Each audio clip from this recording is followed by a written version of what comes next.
Hello. Well, hello.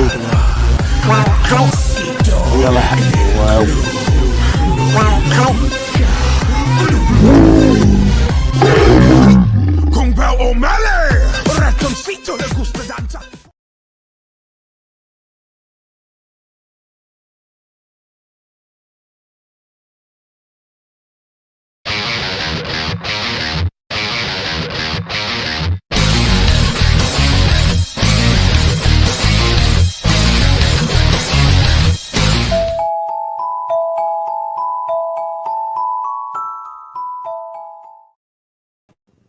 Well, greetings and hello, and welcome to another Smashing Pistons Monday live stream with myself, Simon from Smashing Pistons. And you should get your hands ready for some fantastic Quizotronic abundances of light hitting your eyeballs, where you will be tested both mentally and dexterously with your digimittals. Hang on a minute, where are you? Hello? Are you there? Hello and welcome to another Monday quiz thing with you. I've already done that. Hello. Hope everybody's doing well on this somewhat perplexing Monday, I have to say. This morning, tell me about your days in the comments and I'll read it when I get to it. But this morning started off a big confusion for me. So, where I work, I have to, if I'm going into the office, which I have to do for half the time, I have to book in a desk space and a parking space if I actually want to be able to park somewhere near work. So, I have to book, or you can book, I think it's 3 weeks in advance, I think. Was it 4? It might be 4 weeks in advance. Anyway, a certain time in advance. Now, I booked today's desk and requested a parking space weeks ago. My parking space, up until yesterday, was shown as rejected, no room, or no available spaces or something. So I thought, that's all right. What I'll do is I'll hop on late at night, last night, and just see if anybody's cancelled and just jump into a parking space there. So I did that, and it gave me a basement parking space. Now, our basement parking space at work, they're like the tiniest spaces, and where you'd normally have lines painted on the road, or on the floor even, not on the road, don't park on road. They've got different coloured bricks, but you can't hardly see them. Like, maybe when they first put them down, the yellowish ones were really bright and the reddish ones were really dark, but now they're all about the same, so you can hardly see what they are. But yeah, it gave me a basement parking space. I thought, no, I'm not going to park there, so I cancelled that. I thought, when I wake up in the morning, I'll have another look. Someone's bound to have cancelled their parking space because loads of people book for Monday and then don't bother going in because it's Monday and they'd rather stay in bed. So I had a look at 5 o'clock this morning when I woke up. No parking spaces. So I thought, well, sod that then. So I cancelled my desk and went back to bed for 2 hours. So that was my rather confusing morning, that I was up for no reason. And then I went back to bed. Very strange. Right then, let's have a look. Who's in the chat? So Matt was here, but apparently he was here before 25 past 8 this morning. Simon Easton checked in at 10 past 12. I mean, all these people are people that I don't really need to say that they were here. Rami was here at 10 past 3. Now, I know Rami's working till late today, so hopefully Rami can listen to us in the background. And if any of his work colleagues happen to hear the stream, they might think, my gosh, what an enthusiastic young man that is. Who is it, Rami? Tell me, who is that? And Rami will go, well, it's my good friend Simon from Smashing Pistons. He does a live every Monday where he does a quiz and we talk about crap on the chat. And he reads out the chat and tries to be funny. And they go, well, I'm so glad that I serendipitously found this this channel through this very consequence. Thank you, Rami, my good man, and then off they trot to go and subscribe to Smashing Pistons. I hope that's what happens. Either that or Rami just listens to it.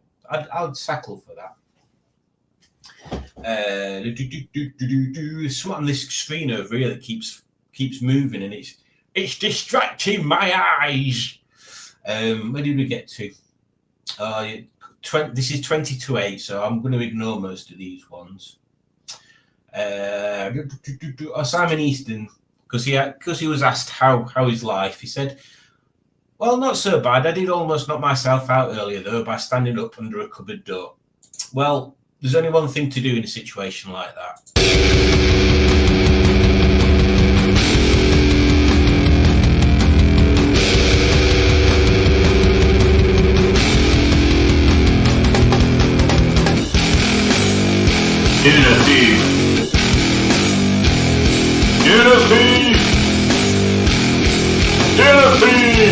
He's up!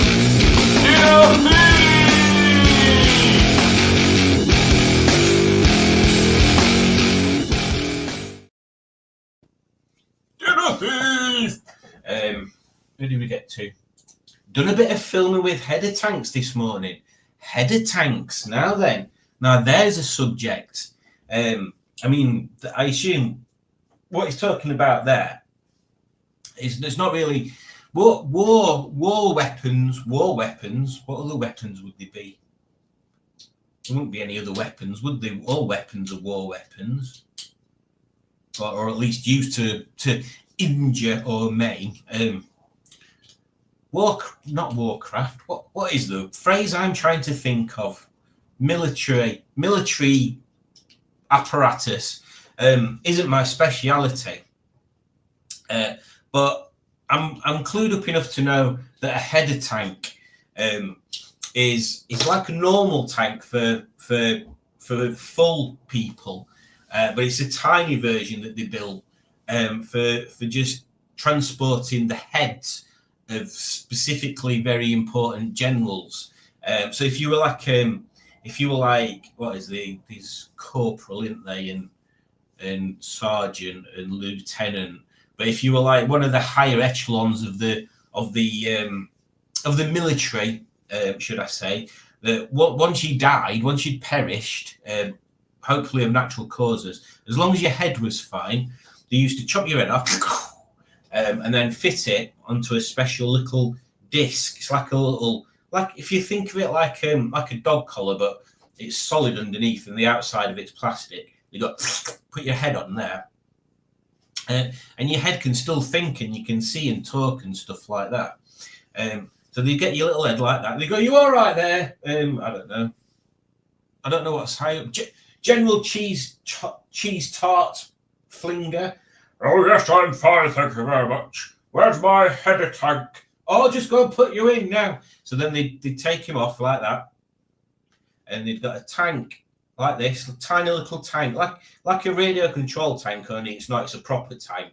Not top. There's just a big glass bubble and a gun sticking off at the top of it. And they put their head in there, put the glass bubble back on like that, and there's a gun. And then they can go and fight in the war just as a head. So you knew if you were trundling along in a big tank and you saw a tiny little tank chiding along at side of you, you knew that they were someone important, so you shouldn't run over it. I'm pretty sure that's what a header tank is anyway.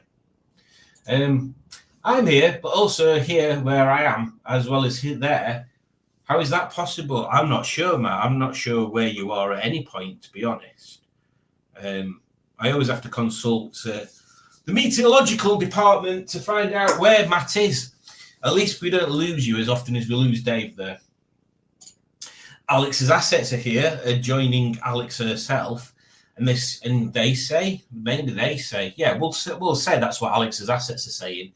They're saying, "Hello, people. I'm waiting for my takeaway curry to be delivered. So happy to be home in my PJs, waiting for the Christicles." Christicles, I like that phrase. Well done.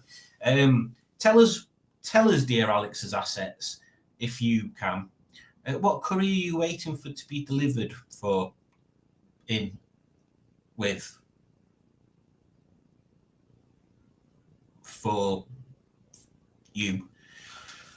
What curry have you ordered? I'm wondering, do we think Alex, do you think she's an onion bhaji person or a vegetable pakora person? Which one do you reckon she is? I think she's a vegetable pakora person. That's what I think. Simon says, I don't know Stickman TV, but sometimes I feel like I'm here, there, and everywhere. I was here on Saturday. Give me back my comments. Dick Dastardly's here, and he says, good evening. Sadly, I can't join in much of the stream tonight, so I'll just pop in for a quick wow. Hello there. So hello there, Dick Dastardly, and thank you for joining back. Oh, and I hope Tony is back too. Tony is, as you see, here waiting, ready for whatever the night throws at him, really. Although I have forgot to put the other Tony there, haven't I? Bing, there you go. Tony Corner. Stephen Cook is here, and he says, hello, is it me you're looking for? No, it wasn't, but I'm glad I found you anyway, Stephen, so greetings. Mark is here. Good evening, all here, says Mark. Hello, I'm Bad Bucks. My real name is Mark. Good evening, all here. Mark doesn't talk like that. It would be funny if he did. Oh, and look who it is. It's only that Rob from Beards and Bangers. He's arrived and he said, well, hello there. And I might play his tune because we've not played it for a while, have we? And it goes on for a while. So if you get bored halfway through, just read a book or something.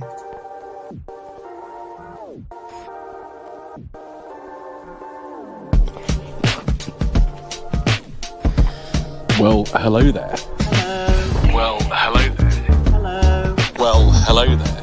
Hello. Well, hello there. Hello. Well, hello there. Hello. Well, good morning. Hello. Hello. Hello. Sorry, hello there. I know you get upset if I don't say that. Well, hello there. Well, hello there. Hello. Hang on, I haven't said hello there yet. Well, hello there. Hello there. Hello there. Hello there. Hello there. Hello there. Hello there. Hello there. Hello there. Hello there. Hello. Good morning. Sorry, hello there. Hello. Hello there. Hello. What else did we get up to? Oh, Judge is here, and she says, hello, like that. Hello. Alex has smashed a cauliflower. She's so cruel towards vegetables. Not only does she smash chickens, she smashes cauliflowers. Barry is here, and he says, hello all, just a quick visit. I am at my new job and working away. You keep working away, Barry. You keep working away. And I hope you're enjoying your new job. It's always a big event in life where you get a new job. Yeah, when was the last time I got a new job? Oh, it's about 5 years ago. About 5 years ago, I got a new job in an office, working for the same company that I was working for 10 years before that, which was very strange. Yeah, I started working in occupational health for a big yellow company, and then we got bought over by a big blue company, and then we got bought over by, like, not the whole company, just the occupational health bit, by a private company that was a gold private company. And then after a while and a bit of high-level management bullying, I thought, fuck this lot, I'm off. So I joined the big yellow company again, but in pensions instead. And yes, it's a good place to work. Bit boring, but I don't have to go out in rain, although maybe that's a bad thing. Alex knows what I'm on about. I'm always bending her ear. That was ear, by the way. Ear. Rob says, hello, Mark, Stephen, Simon, Easton, Julie, and all everywhere at molecular level. Oh, jeebus. I can't even see molecular level even if I put these on. No, still can't see them. I'll just have to say hello. I mean, I don't know whether I showed you this guy last time. I don't know whether I can. He doesn't really show up very well close up, does it? Oh, look how bright he is. How can you see him? Look, there's a little pug, a man dressed up as a pug. But weirdly, he's got another face on the back of his head. Look, he's got a face on the back of his head there, and a face on front of his head there. Oh, is that? Uh-oh, I've just realised I've got it wrong way around. Oh, no, I haven't. Oh, that's weird. He's got his bone in his hand. Well, he's got 2 bones in his hand. What are you doing, Simon? I have no idea. I don't think people want to see your Lego, do they? I don't know. Matt wants to see my Lego. He likes Lego. He's got Lego in his house. Well, that's true. A lot of people have got Lego in their house. But is this environment the correct environment for talking about Lego? Well, it might be. If people want to know about Lego, well, should you ask them? Yes. Do you want me to talk about Lego? Where is Joseph Lloyd? He's in the thumbnail. I know, exactly. Where is Joseph Lloyd? In fact, let's address this right now. Where is Joseph Lloyd? Where is Matt Furious Driving? Where is Ian and Carly from Hubnut? Where's Steph from iDriver Classic? Where is Paul from Project Nigel? Where's Mark from Mark on Motoring? Where's Tom from Tom Drives? Where's Tom from Tom HT? Where's Allegro Man? Has Allegro Man got a chance? Where are all these YouTuber giants? Well, I say giants.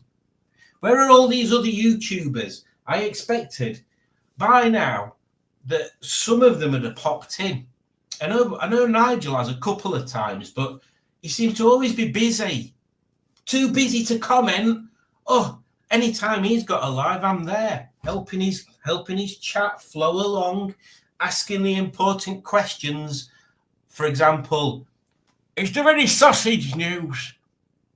But yeah, we never see those people here, do we? We never see the reciprocation, the replication numbers of them joining. So yeah, good question. Perhaps the quiz has some weird connection with Mr. Lloyd. Maybe it does, maybe it doesn't, but maybe it does. Maybe it did, but doesn't now, but could do in the future if it doesn't now, if it did.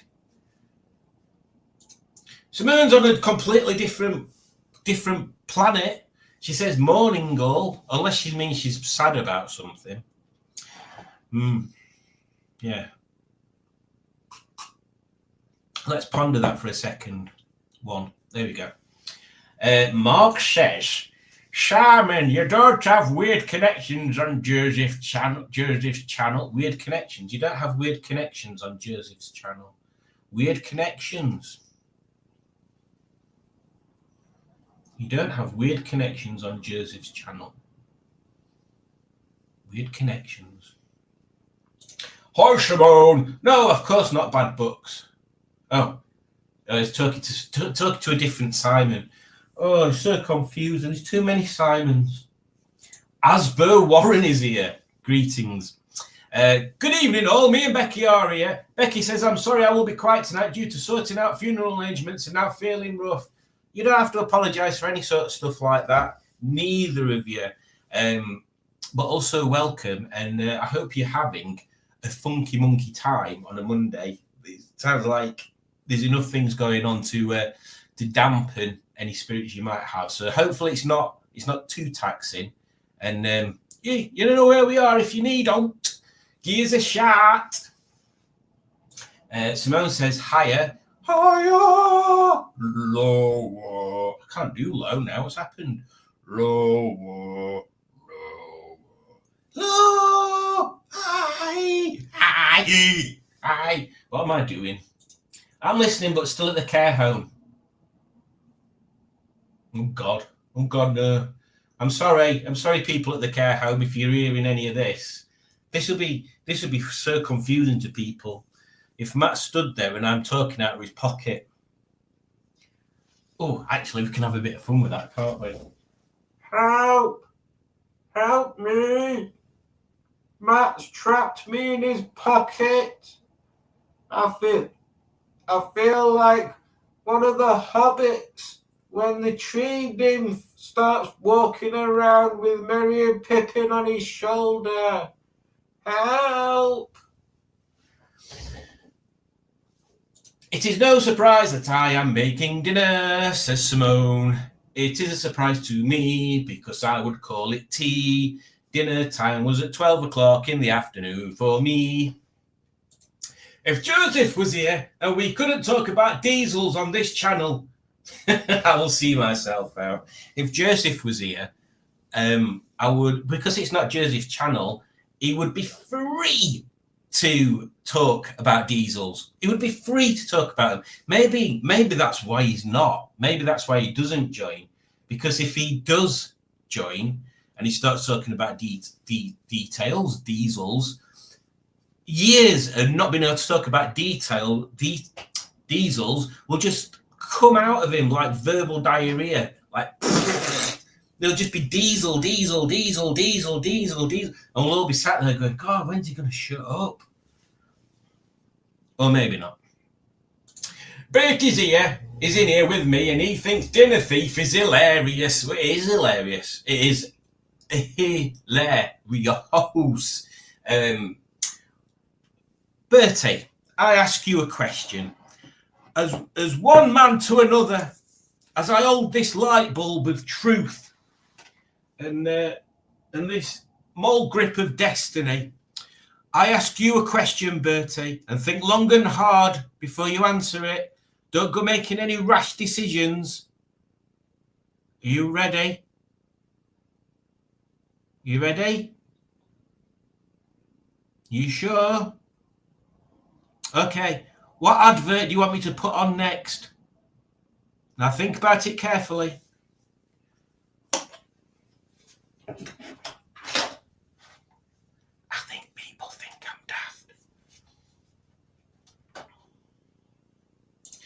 I fitted new headphone muffs to my headphones today, says Simone. And oh, she does like a good muff. This jumper is so cute. It's warm. It's nice and warm, which is exactly where I got it. Also, I think I don't know whether. Well, I ain't got my cup, have I? I've only got this glass, so it don't really work.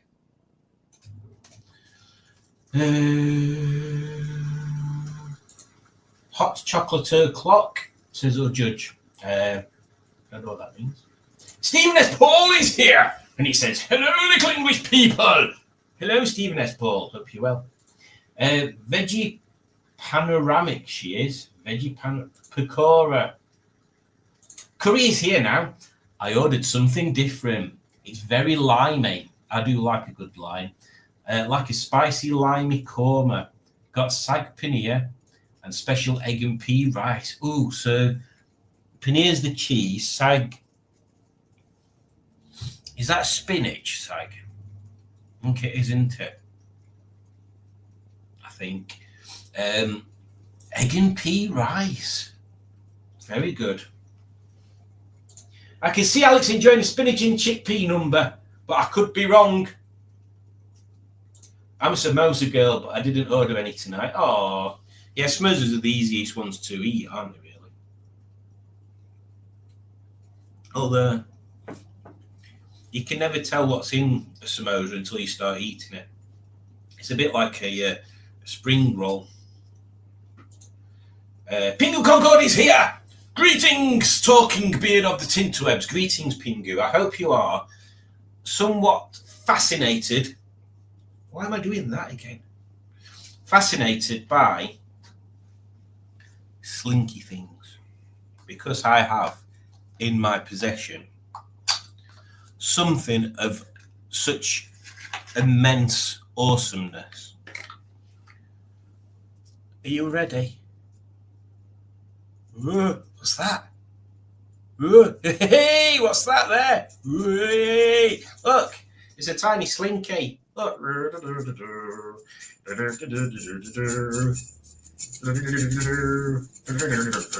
In fact, it's quite useless, really. It's just more of a desk toy to play with. Boing, boing. Because you can't actually make it go down anything. It's too robust for how small it is. Look, real slinky wouldn't do that. It'd go. Brrr. So there you go. It's aesthetically slinky only. Plus, it's not a real one. It says it's a mini Springer. Look, 0 to 3 sad onions. Oh, you can't see it. 0 to 3 sad onions. And if you don't know what that means, go and watch Ashen's channel. There you go. Well, you're not a fan of chickpeas. I like bloody lentils. Oh, get me them lentils. Oh, I love them lentils. Oh, rub them all over. Oh, lentils. You should calm down, Alex. They're just lentils. Pingu shouts, Sharon! There you go. I must show Sharon how to use the internet. Oh, bloody hell, Alex, don't do that. She'll be ordering all sorts of things from what's that shop called? Annabelle Summaries. That's it. Annabelle Summaries. Did I tell you my little story about Victoria's Secret? I'm going to tell you again anyway, even if I did, because quite frankly, I can't be asked to wait for someone to tell me. Tell me I keep going from pockets. I ain't got pockets. Remember, you have not got pockets. So Victoria's Secret is a company, and I don't know whether I should tell you. No, I'm not going to tell you unless you beg me. Unless you beg me.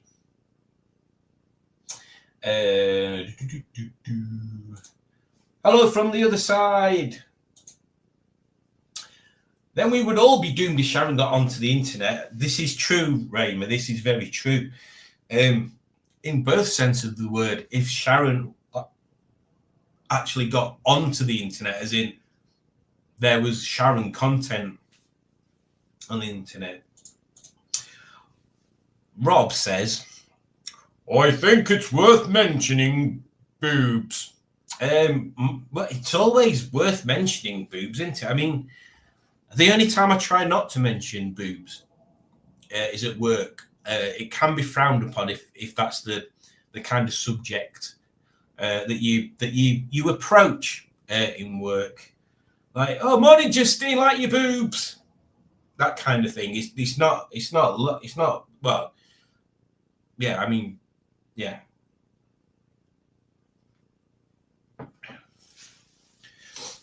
Oh, I think. Sorry, I completely misunderstood them. Rob from Beards and Bangers is talking about the Boombastic Orchestra.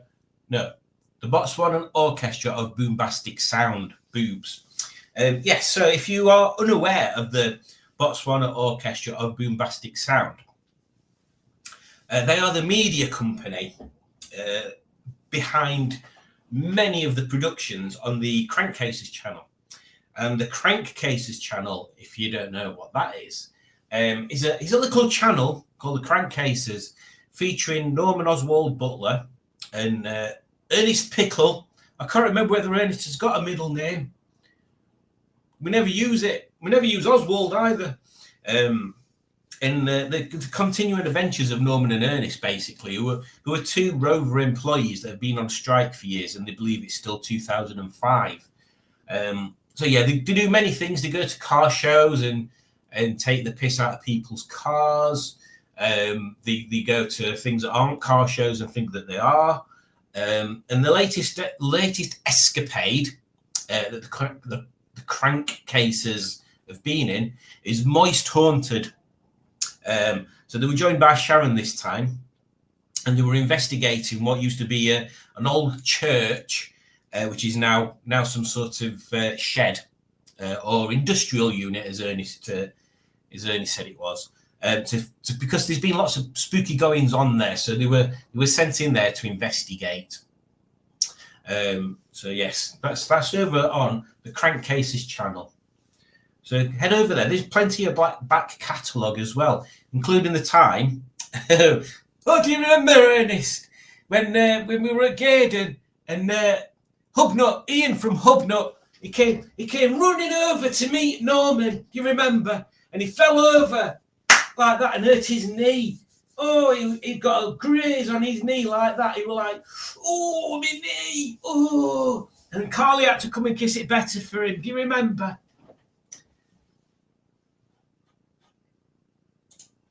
Alex says Sharon might leave Norman if she finds plenty of fish. I think they were all in that car that we went in there. Lego is definitely worth being on this channel. Lego, right then. So in this room, I have only 3 minifigures that are Lego. So I'll have to try and remember for next time. I'll bring some more stuff in. I have been spending a little time looking at Lego sets recently. Yes. I will say no more. I will say no more. I thought Joseph / Steph were the same person. No, they're different people. No, I'm black. Joseph. Joseph is the one that wears the like leopard print jackets and has that big orange hair, and Steph's the one that wears them camel coloured like jacket tops and talks very monotone. We've got the important ones, Simon and Rob. Oh, we're on about the big YouTubers. The big YouTubers, yes. Yes. I mean, I'm going to get to an Alex comment later, and I've no idea what the flump it's about. Sharon for president of boobs. What about Laurie and his mechanical hinge? Oh yeah, we had Laurie and his mechanical marvels, didn't we? Laurie is quite a massive channel. I do need to try and, in fact, we should all do that. We should try and get over there because it's closer than you. Like, I think he's near Norfolk or something. We should try and get over there to see him because he's got loads of cool stuff going on. But it's way more train content now than it used to be. But yes, he was good enough to do a Smashing Pistons, or what was it? Piston Talking, wasn't he? I haven't seen Roger for a while. Who's Roger?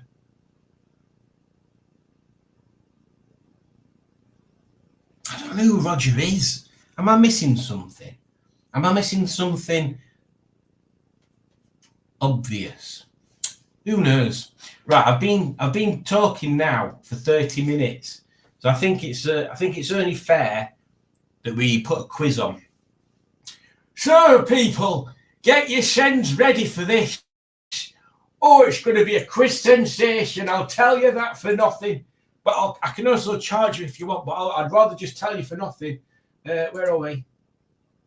So I've not made any myself today, but I've picked out two of them. Two quizzes. That's what they're called, isn't it? Quizzes. So let me get the first page loaded up.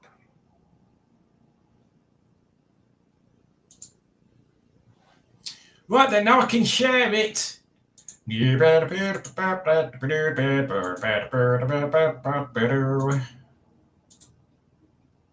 Pow! Pow, he said, and then quizzing appeared.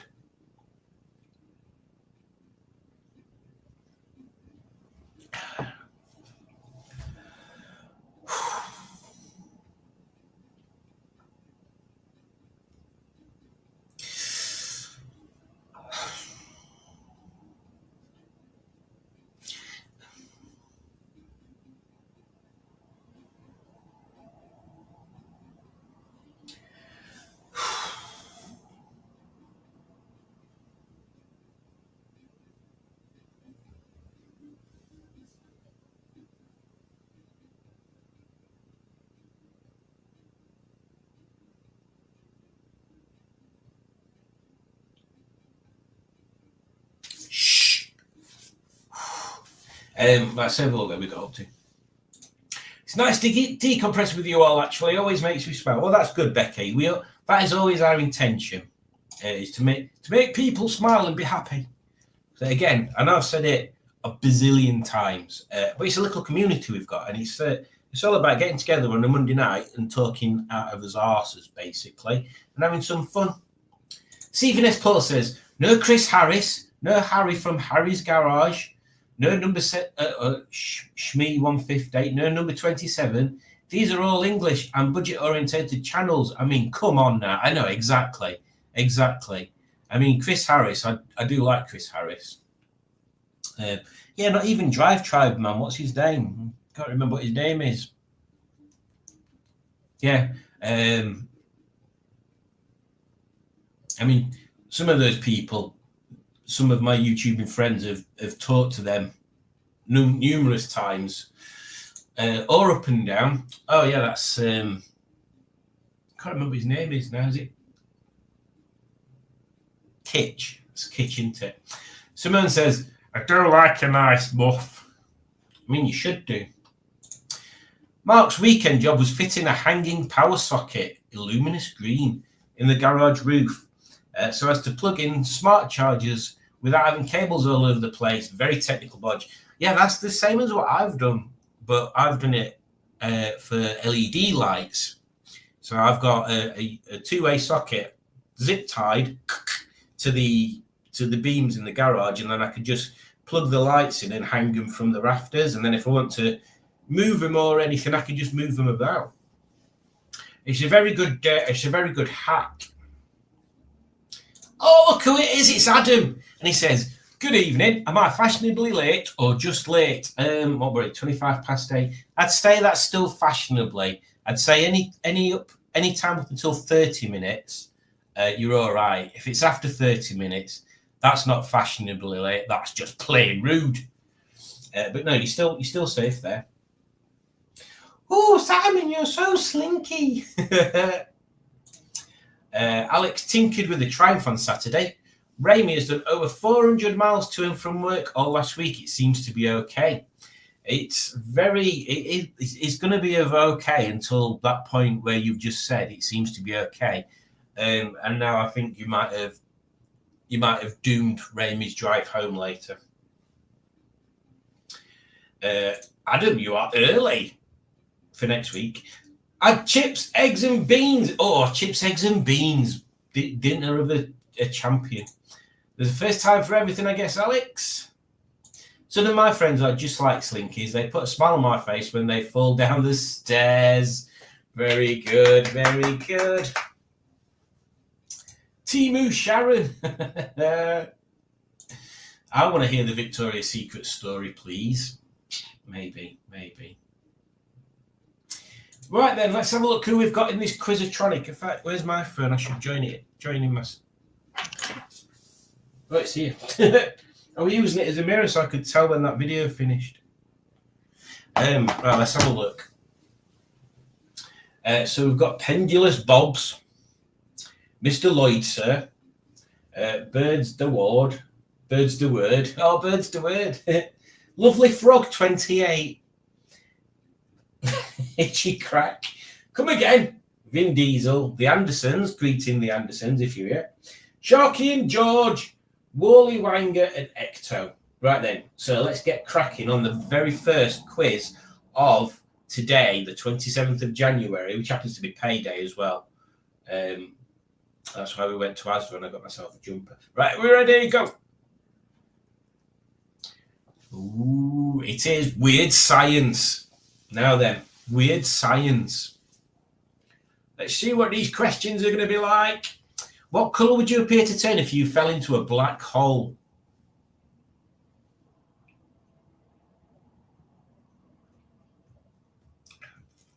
It's going to be the one with the longest wavelength.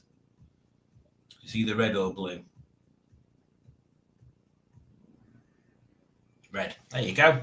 Because black holes are they're infinitely pulling you that's faster than light. So you'd literally be stretched, and the light bouncing off you'd be stretched. And that's what colour the longest one is red. Oh. Let's move on now to question 2. There's 22 questions in this quiz, so I'll do a rundown after question 11. This scientist is wearing a headlamp and chuffing great big spider. What an idiot.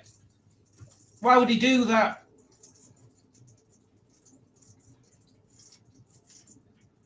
Goliath bird eating spider. Ugh. Spiders! Moving on to question number 3. I wonder if Alex is having to eat and answer these questions, and I wonder if it'd be beneficial if I slowed down so she could actually eat at the same time. If you could compress all the space out of the entire Earth's atoms, it would be the size of a sugar cube. Oh.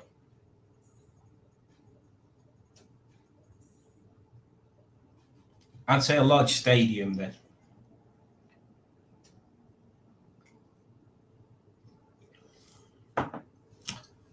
It's very peculiar, isn't it? When you think about how much of everything that you experience is mostly nothing. The matter is made up of mostly nothing. That's why you can get, like when radiation goes through walls and stuff. It's not because radiation can go through stuff. It's because stuff's got massive gaps in it.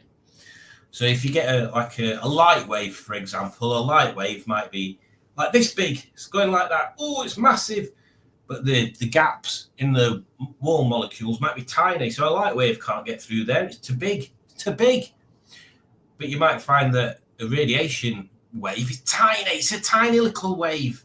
But the gap in the molecule for the walls is bigger and it can go through.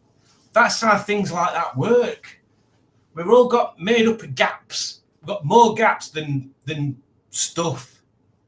Oh, God. It's like when you touch something. Like I'm holding that pick there. See how I'm holding that? I'm holding it with my finger and thumb. But I'm not actually touching that pick. Because right down at atomic level, the atoms in my finger and the pick are repelling each other, so they never actually touch. A bit like when you get two magnets, you try to push them together and they push themselves apart. It's kind of like that, but on a tiny, tiny, tiny, tiny, tiny scale. So you're never actually touching anything in the strictest sense of the word. See, you come here and I send you home with mind bombs. How long is the longest tapeworm ever? Oh, God. I don't even want to guess. 82 feet. My biggest question is, why is it in an oven dish? Is somebody planning on making a shepherd's pie with that in bottom? Ugh.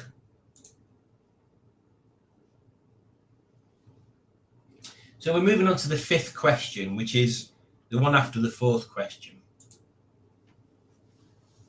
How long did it take Jeremy Harper to count to 1 million, counting 16 hours per day? I don't know.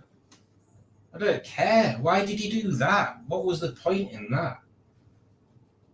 What an idiot. It sounds like an absolute buffoon. 3 months. He spent 3 months counting to 1 million. What is the point?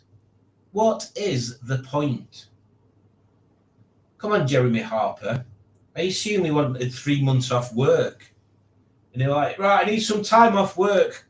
What are you doing, Jeremy? You're going on holiday?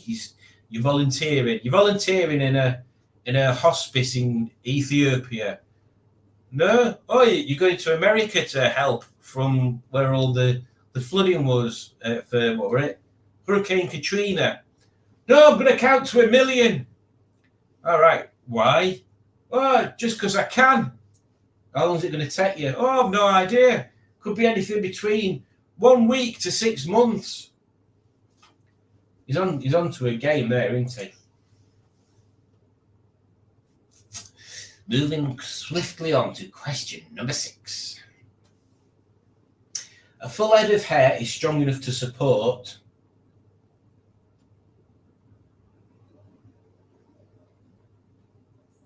I'm going to say 120 pounds.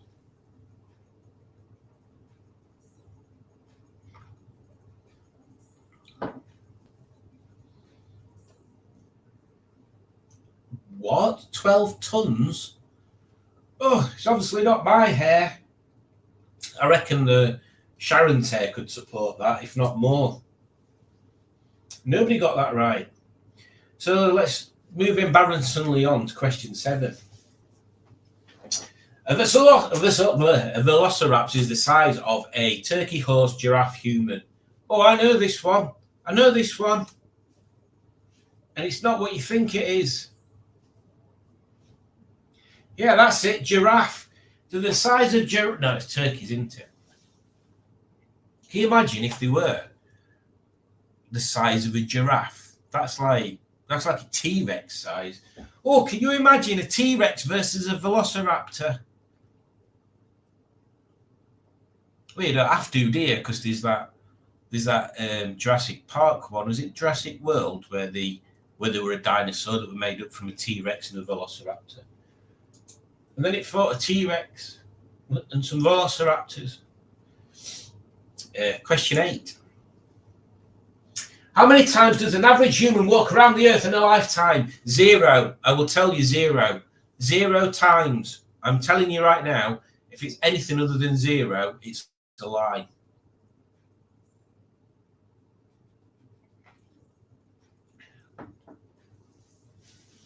It's a lie. It has to be 0. You can't walk around the earth. There's not one bit of land that goes all the way around the earth. You can't do it. I think what they actually meant to ask is how many times does I think they meant the distance, not the actual thing, but they worded it wrong. So I'm saying that 0 is the right answer there. Idiots. I've just been pedantic and erratic. Moving on now to question 9. What is Sheldon Cooper saying while giving this hand gesture? Oh.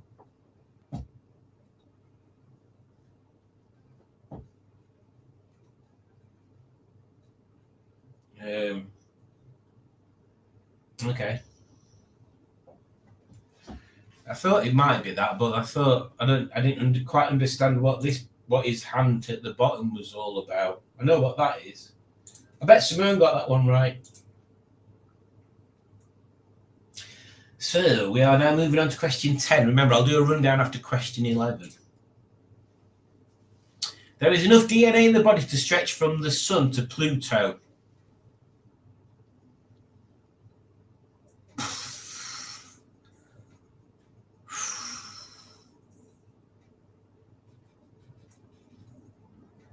Seven times.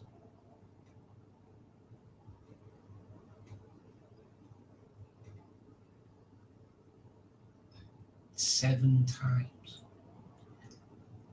That's a lot of DNA. That's a lot of DNA.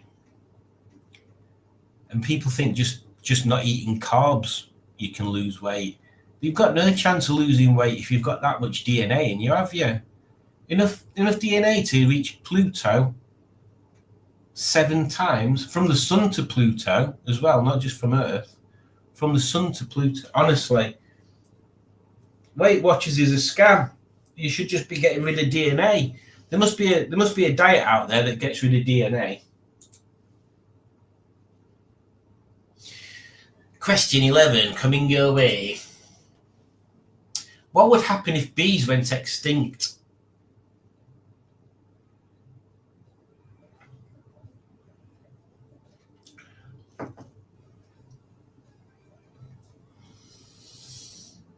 Mankind would go extinct within 4 years. And it's an interesting concept, isn't it? I think what they're trying to get at there is bees help pollinate plants. So the plants would die out because there wouldn't be any bees there. The bees are kind of like an important part of the of the ecosystem, aren't they? But maybe there's a way we could do without the bees. Maybe we could, within 4 years, genetically alter plants that didn't need bees, or just set up artificial pollination. And you know what springs to mind when I say that? Artificial pollination and other bees. Gillian Anderson. Yeah, Gillian Anderson.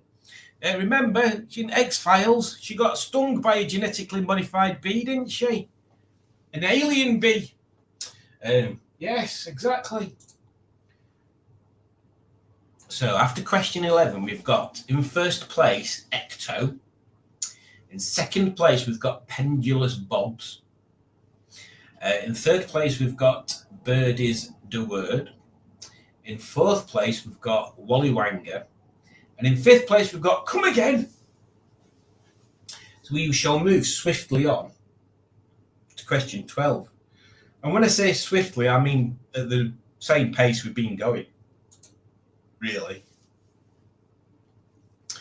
Lobsters and jellyfish both have large brains, sting, come out at night and walk on beaches, do not age.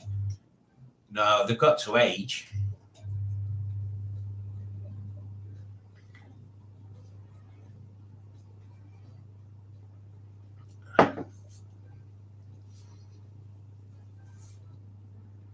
Do not age.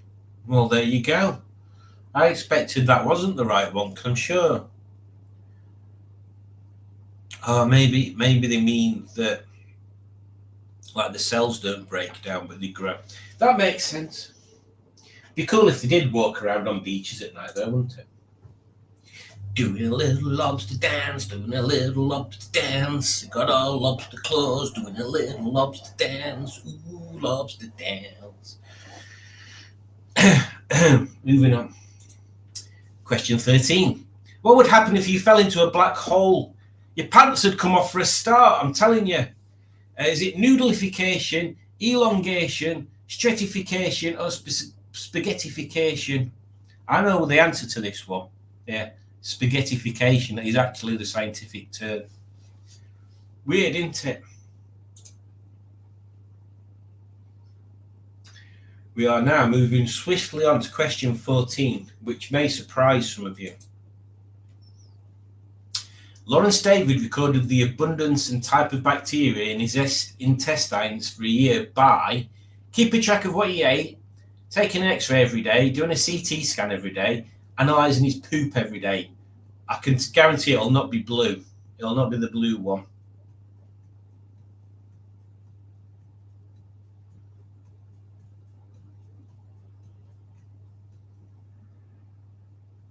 Analysing his poop every day, it's the only way of doing it. You can't have an X-ray every day because you'd die from radiation poisoning after a bit.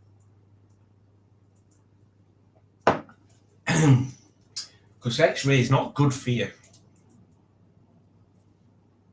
That's why when you're having some X-rayed, you're either after, well, I don't know whether they still do the lead vest thing or whatever, and that's why the people doing the scanning and the X-rays, they're stood behind a protective wall and stuff like that. Moving on though to question 15. Thank you very much. A 70-kilogram man is composed of 30 trillion human cells and how many bacterial cells? Was it 30 trillion? I'd say 10 trillion.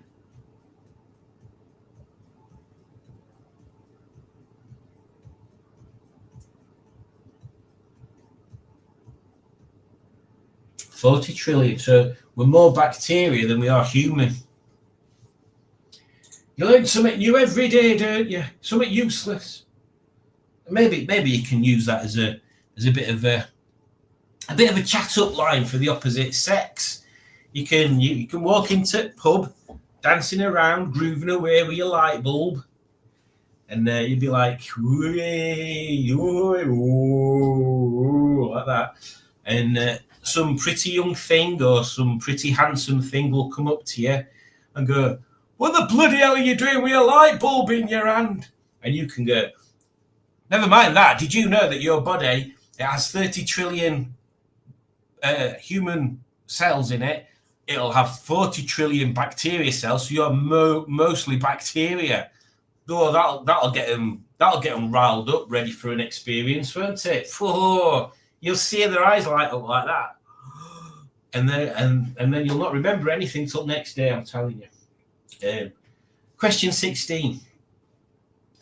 These scientists are examining which of the following: a fleshlight, a frilled shark, a salmon shark, a nurse shark, an alien.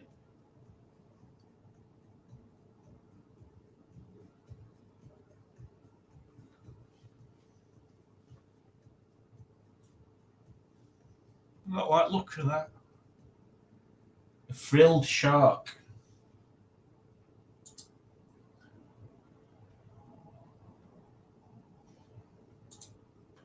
What a weird looking thing.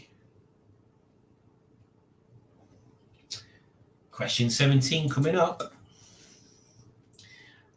Oh, them tardigrades are able to do which of the following? Attach to the brains of monkeys, dig deep holes very quickly, suck animals dry, or survive in outer space for 10 days. I know what this is.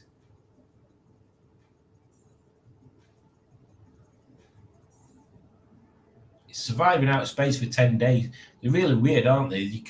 I think they can survive on Earth just dried for thousands of years or something. In fact, let me Google that.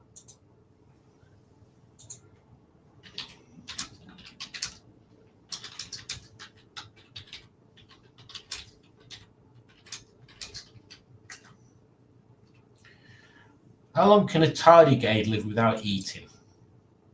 30 years. Tardigrade may believe that they're the toughest form of life on Earth. The water-dwelling microanimals are known to be able to live up to 30 years without food or water.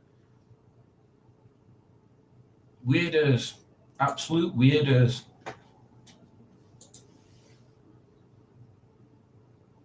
We are now swiftly moving on to question 18.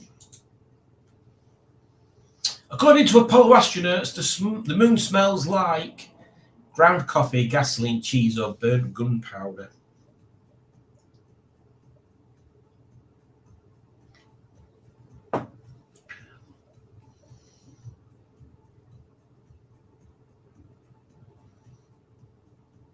I think I'd say burnt gunpowder as a guess. Yeah, there's going to be some sort of chemical compound into it. There we go. Moving on to question 19. After question 21, I'll do a rundown. If you could travel at the speed of light, you would circle the Earth 7.5 times in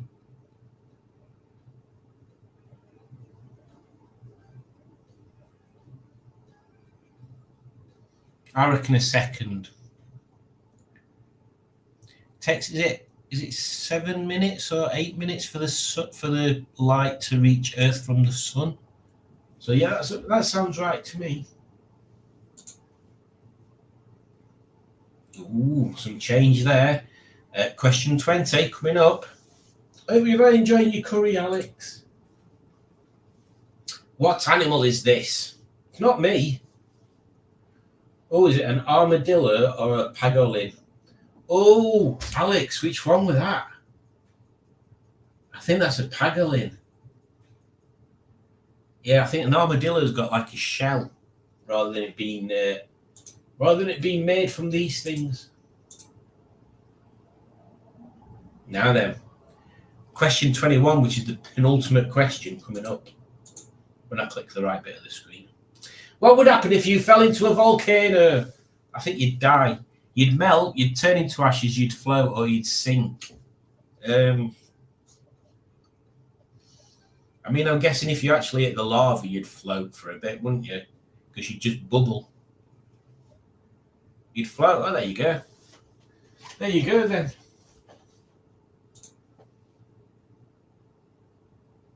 Oh, can you imagine that? Oh, an horrible way to go. That'd be being slowly devoured by a volcano. Ugh. Not there's any nice ways to. Not that there's any nice ways to go, I suppose. Or is there? Apparently, when you drown, well, I suppose it's any time that your body's starved of oxygen, maybe. You go into you get a sense of euphoria, which is very weird. I didn't do a rundown, did I? Most powerful solar storm could cause you to lose your Wi-Fi, wipe out Earth's power grid, make credit cards and cell phones useless, or all of the above. I'm pretty sure that's all of the above. I'm pretty sure of that. God, I wish I'd done a rundown.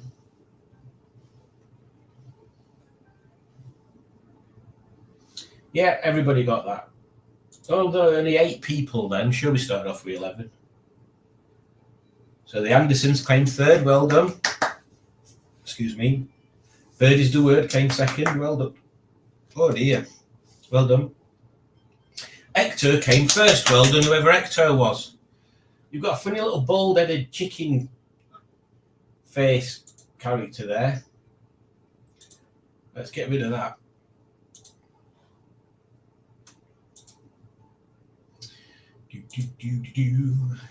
So let's go back into the comments. Where did we get? Stephen Cook. Hang on, I've already done that. I've already done that. I want to hear the Victoria's Secret story. Right, so a company that I used to work for, Victoria's Secrets, was one of our customers, and we have a system, or we had a system that it basically gives you like a breakdown of that scheme. So like what products they've got, what processes are different if there are any. But one of the things it used to give you was the contacts for that scheme. So there was a screen. It used to give you the contacts, and then there was like a contact, and then there was a free note bit underneath that people could put stuff in. And on the Victoria's Secrets one, it had got an HR email address, and then an email address that was Victoria something. And then in the notes it said, only send emails to Victoria. So Victoria's Secrets are literally everything. Like, she doesn't tell anybody anything. You can only communicate with Victoria. That's it. She gets keep all the secrets. Mark says to Alex, to the Triumph, teacher that got me interested in car mechanics had a Triumph Herald Fleet, all in white, estate, saloon, soft top, and Bondi Quip. Jolly nice chap. I feel like a right boob now. Now I left one there. Hey, well done, Simone. My parents called me Becky Boobs all through my childhood and still call me Boobs now. It has nothing to do with my boobs, but that I used to get my mums out in company when breastfeeding. Well, there you go.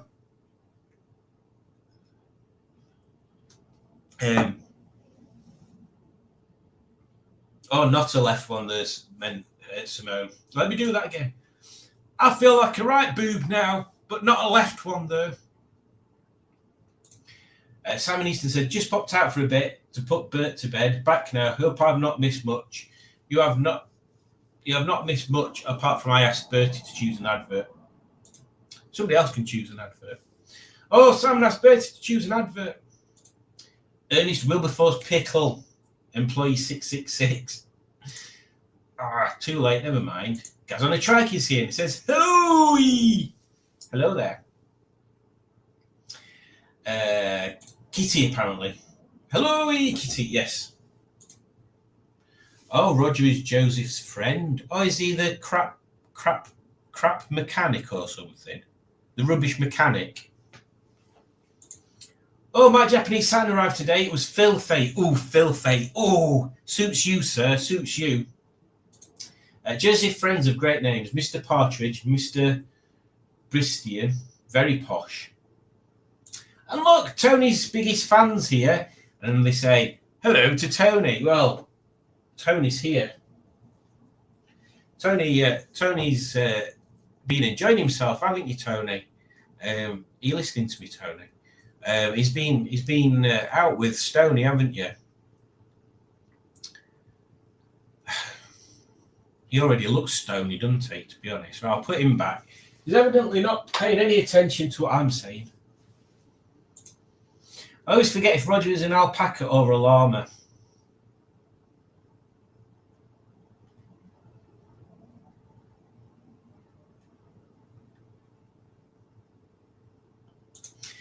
Not letting use of the name I wanted. I was penned over.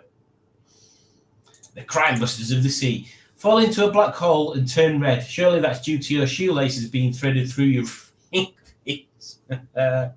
Could be all multiple holes. Don't tell Ray. And then Matt says, hello to Adam. These questions are just guessing for me, says Simone. Well, the reason why I do random quizzes like that is because even if you don't know the answers, you will know the answer, and then maybe next time maybe you'll be out somewhere sometime, and someone will go, "Oh my God, how do you tell whether someone's going through a black hole? What colour will they turn?" And you go red because you saw it on the quiz. Alex was 7th, Simone was 10th. Simone and me. Questions, just guessing. Some amazing facts here when you think about it. Exactly. Who measured it? Scientists. Scientists are always measuring stuff. You've got some sort of complex. Only men will go extinct. I will pollinate my own plants.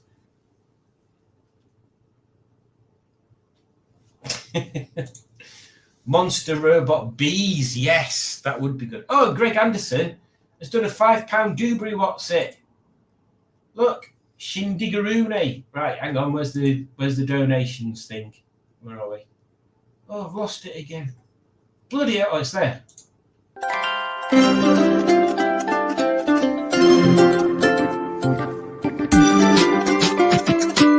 Thank you for donating.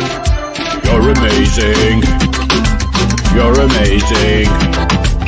You're amazing. Thank you for donating. You're amazing. And look, another one. That could only mean one thing.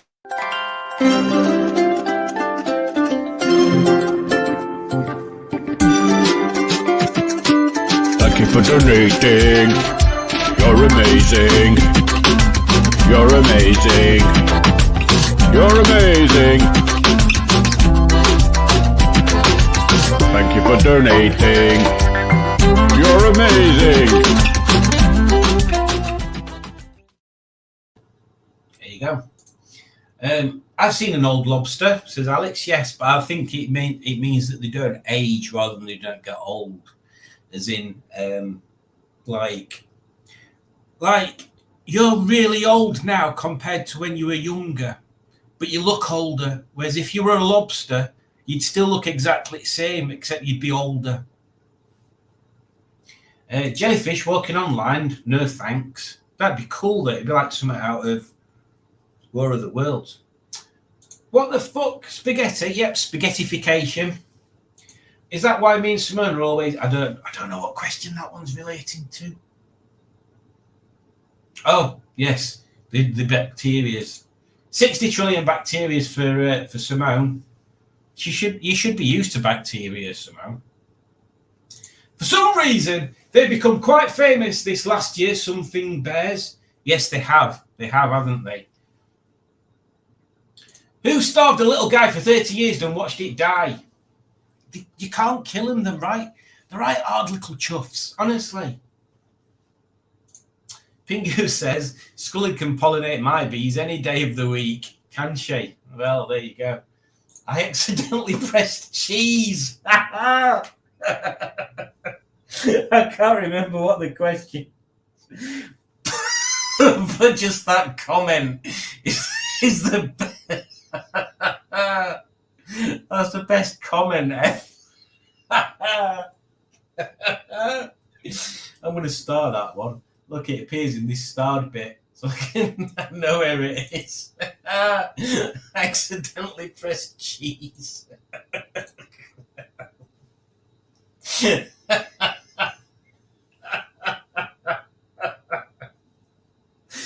Oh dear.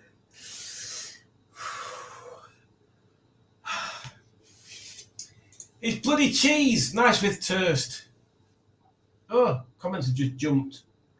So my on fifth, it's all luck. It's all luck.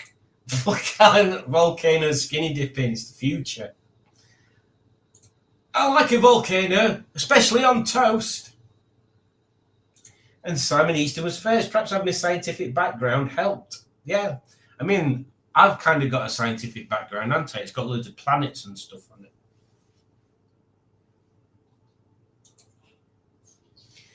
Well done, Simon E. You're very clever, says Alex.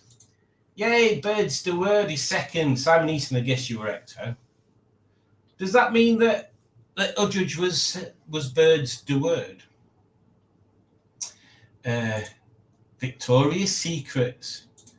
I don't believe it. I don't know why she's saying that. I don't believe it. And then she said, soup. I think we've got a soup. I'd move one up.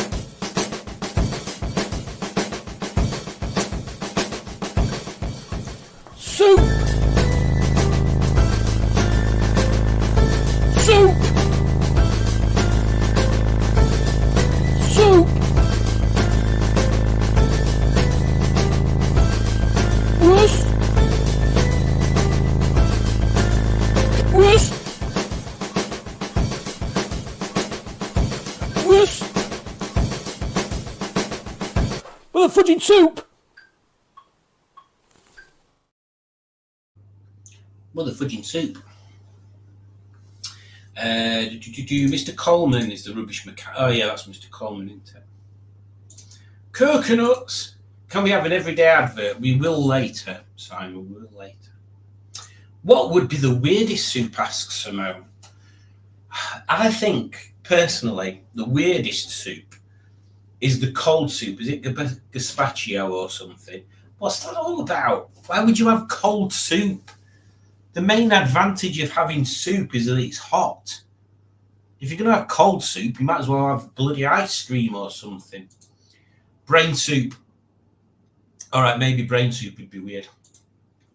Oxtail soup. I mean, brain soup exists. Oxtail soup is pretty weird if you think about it. Everything's a bit weird if you think about it. Not a dull Gaz story, but just a dull Gaz face. I ordered a chrome boot badge for my car from India. It's been 3 weeks, but it's now in the country. Maybe it'll arrive this week. That's the good thing, isn't it? It's a good thing and a bad thing, because I often find the chase is more interesting than the owning of an item. So if it's taking that long, imagine how proud you'll be when you stick that badge on your car. Pea and ham soup. Pea and ham soup is a bit weird. Toenail and paper soup. All right, that'd be weird as well. My Saturn went to a very rude named place. Cheese. Oh, the moon was the moon thing. Cheese, Gromit. I have a scientific background. I was made in a lab. I fancy some Tango. Mango Tango. Have we even got that advert still? Honestly, I've got so many of these. Oh, here we go.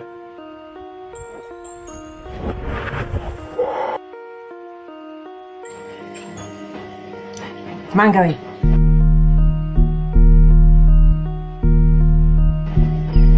It's tango-y.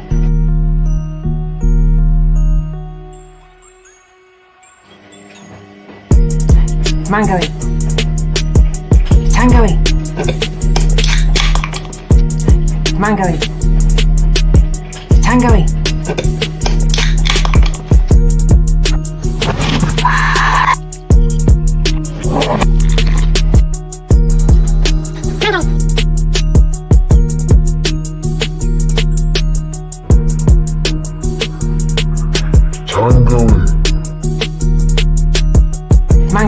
Mangoey.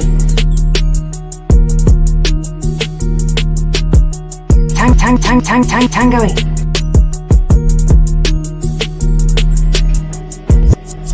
Mangoey. Tangoey.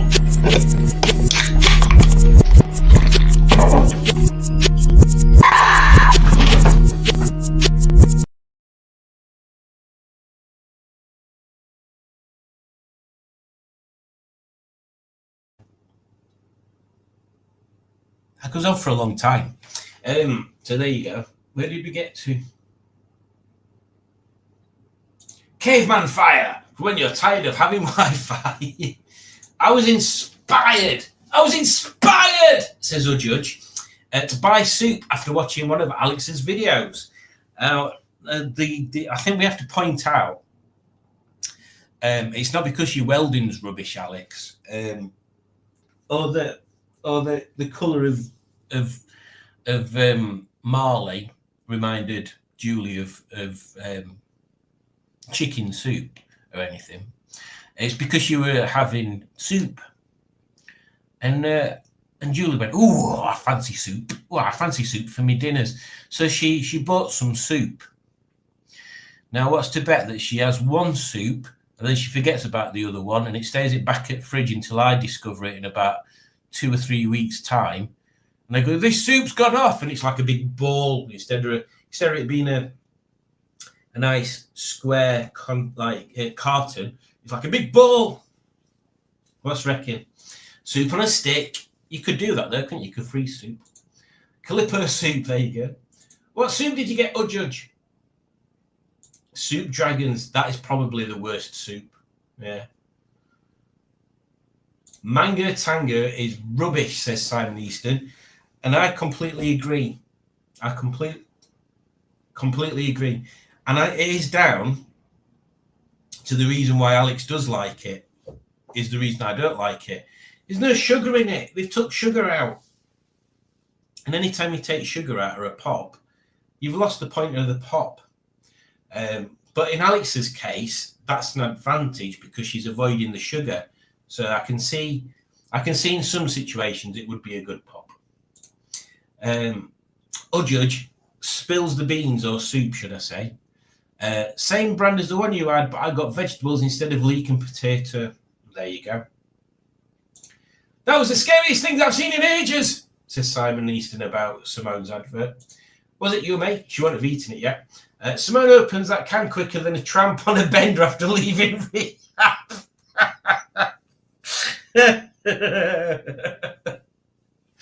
Oh, dear.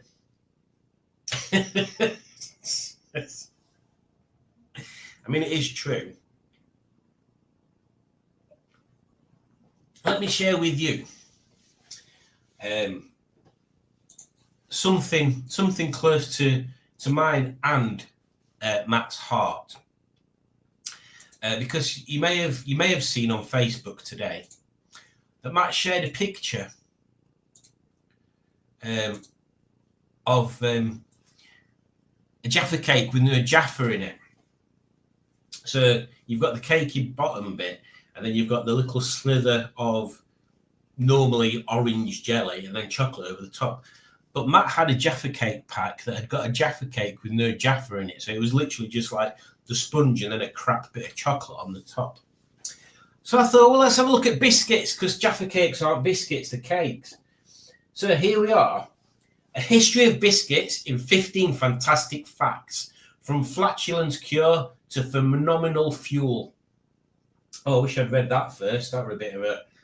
I don't know able to play either. So you can make beer with them. So the earliest biscuits were not made to be eaten. The ancient Sumerians dried slices of barley bread into hard, dry rusks to store the malted barley they needed for brewing. To make beer, all they had to do was soak the rusks in warm water to make a mash, sweeten it with honey or date juice and leave it to ferment. There you go. The fig roll was invented as a health food. Medieval Muslims were the first to add sugar to the dough for twice-baked bread. This transformed biscuits into a luxurious health food. Sugar was seen as a medicine that kept the body in perfect state of balance. The The medieval Arab physician Abu Budtlan recommended eating biscuits filled with warming figs and nuts. I mean, I'd recommend that. Not too many there.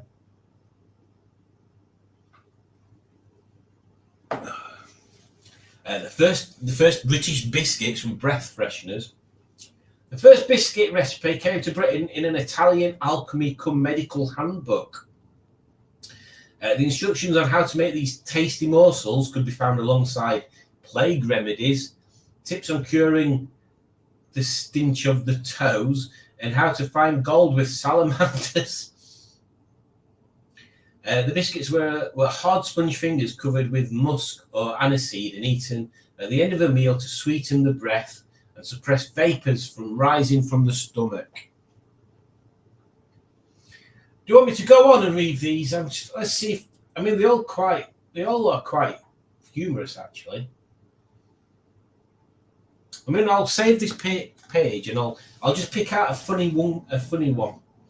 The biscuit factory was born in Britain. In 1846, Huntley and Palmer set up the first designated biscuit factory in Reading. The journalist Henry Mayhew marvelled that, though we can imagine how stockings and ships' blocks and even pins and needles to be manufactured mechanically, it does seem hard to believe how it can be possible to fabricate ladies' fingers and tops and bottoms by a series of cogwheels and cranks. By 1874, Huntley and Palmer's was manufacturing tens of thousands of tons of biscuits and was the world's largest biscuit manufacturer. There you go.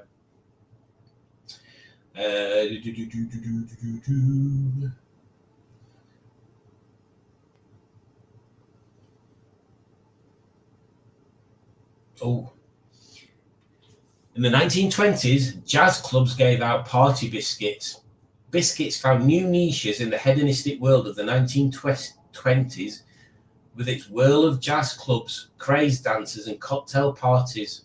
The biscuit manufacturers brought out ranges of cocktail biscuits and targeted the new milk and coffee bars. Oh, sounds cool, that.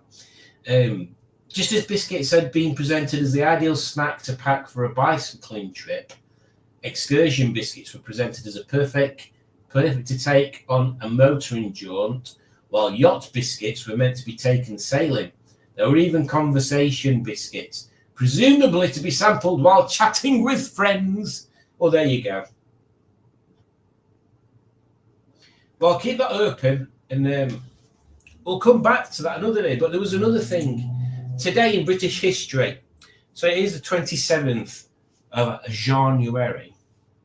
So today, in 1591, Scottish schoolmaster Dr. John Farn burned for witchcraft at Castle Hill, Edinburgh, by order of King James VI, part of the Berwick witch trials. Why has it got a picture of him there instead of the guy?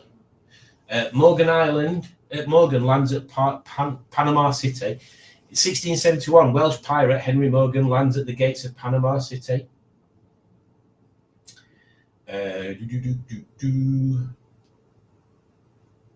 In Peter Pan.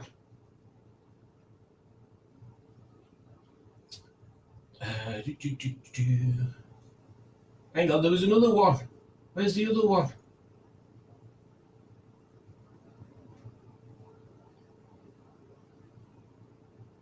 Well, there's something about, I think today in history, yeah, I can't remember which one it'll be on now. Today in history is the day when, was it the Russians that took over Auschwitz from the Germans? I think it's today it was liberated. Not today, but on this day. So there we go. What else have we got? So it opens that quicker. We're going to that. Blah, blah, blah, blah. Not had it yet, Alex. We'll have it for lunch tomorrow. Alex, is the poo gone yet?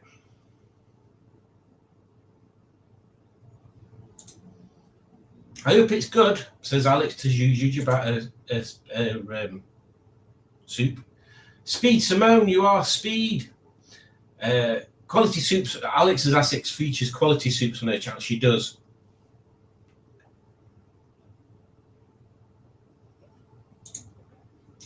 Udrich says to me, I only got one carton of soup, so the joke's on you. Well, the joke's on all of us. So such is life. No, Smo, the Triumph is still here. I got strung up in a church tower once. I was inspired.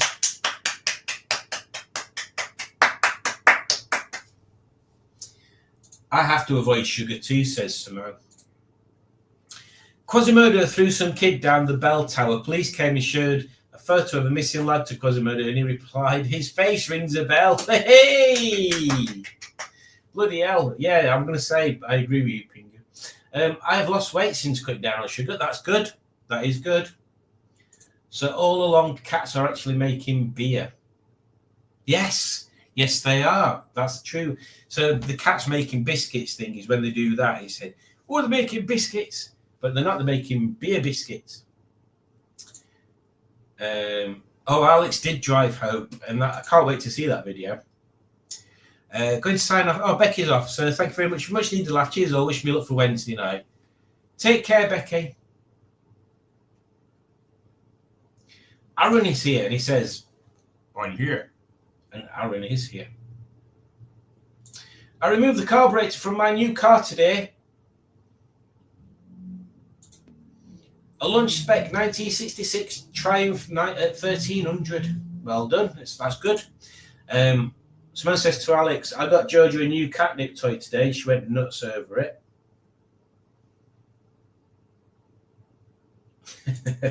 Arlo loves playing with the Lego separating tool. He has good taste. Just bought a Bonnie Tyler sat-nav. He keeps telling me to turn around every now and then and falls apart. Oh dear.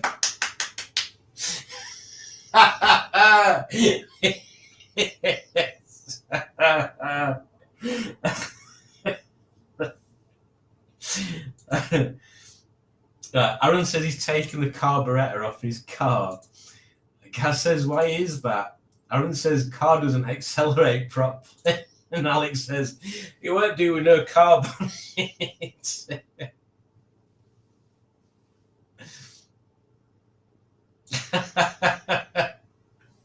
I haven't attempted to start it without the carb. Oh, I made a sausage pancake yesterday. It was supposed to be Toad in the Hole, but bloody gravity intervened again. Oh, you've got to get your pan nice and hot. You've got to get the oil almost smoking before you put the batter in. Toad in the puddle. Oh, good question, actually, Alex. Who had haggis this weekend?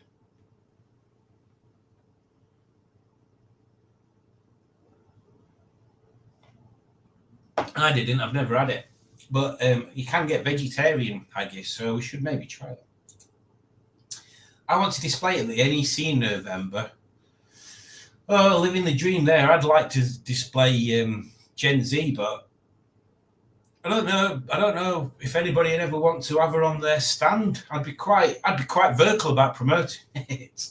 Police arrested 2 kids yesterday. One was drinking battery acid, and the other was eating fireworks. They charged one and let the other one off. God's sake. I need a brew, says Simone. Go and get one then. I drink brake fluid, but I can stop whenever I want. Stefan, the one they charged later got done for battery.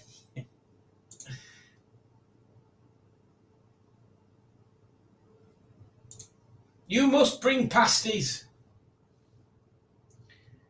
Sam Easton bought a haggis, but he's not eating it yet. Ugh. Udrich saw vegetarian haggis on a shop, but even that I'm scared to try. And Alex loves veggie haggis. Right, let's get another quiz going. Otherwise, I'm just going to be catching up with comments. Yeah, it's this one.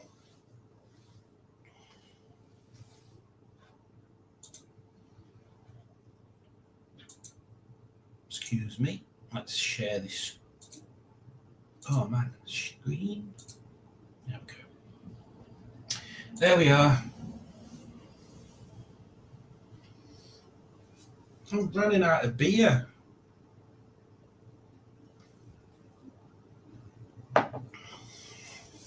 Yeah, I've never had hot arse. Going back to the NEC, yeah, I agree, Run. I would love that. That is one of my goals. I would love to have a car that I could display the NEC, and it makes it even more frustrating sometimes because it seems to be the same stuff there year in, year out. I mean, I'm sure somebody were advertising for cars, but you had to be a member of the club first.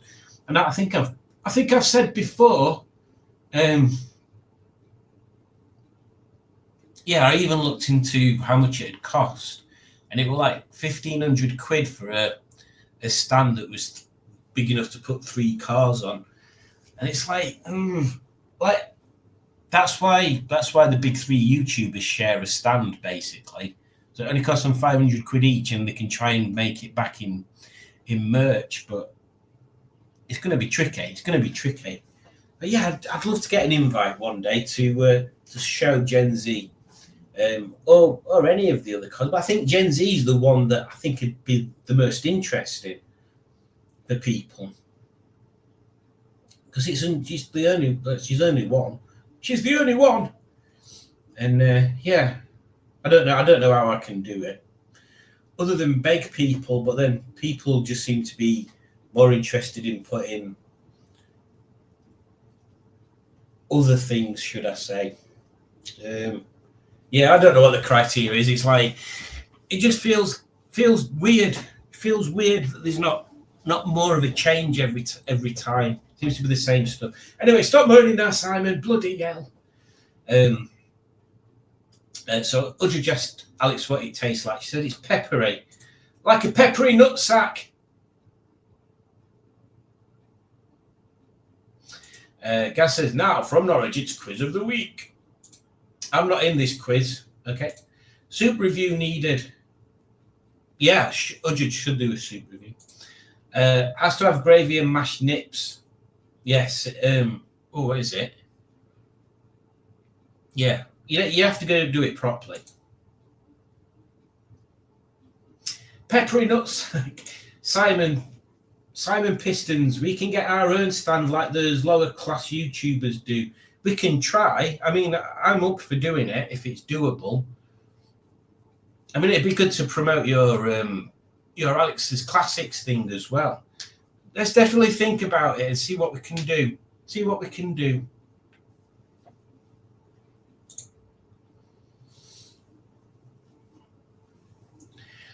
Ooh. Stephen Cook says, I just know where this is going. Just put a U2 sat nav and the streets have no name and it still hasn't found what I'm looking for. Oh dear, oh my God, it's so many bad jokes coming out. Oh, hang on, that's not it. Sad news, my pet mouse Elvis died today. He was caught in a trap. I won't be doing the quiz, says Aaron. Don't have the brain power. It's all right. It's not about winning. It's about taking part and getting annoyed that you've got ridiculous questions. Well, let's see who we've got in so far. So, Peppery Sack. Mr. Lloyd, sir. Sausage Pancaker. Yeah, I prefer the rest of the show, Alex. There's more going on. There's more going on and more stuff to see. The shiny car show's all right, but it's just shiny cars. You can see them shiny cars at other shows. Yeah, I'd much rather go and see action and yeah, the rest of the show. I like the rest of the show. Peppery Sack, Mr. Lloyd says, sausage pancaker, smells the cheese. In a shop on a camel, that's a judge. IP freely, haggis man.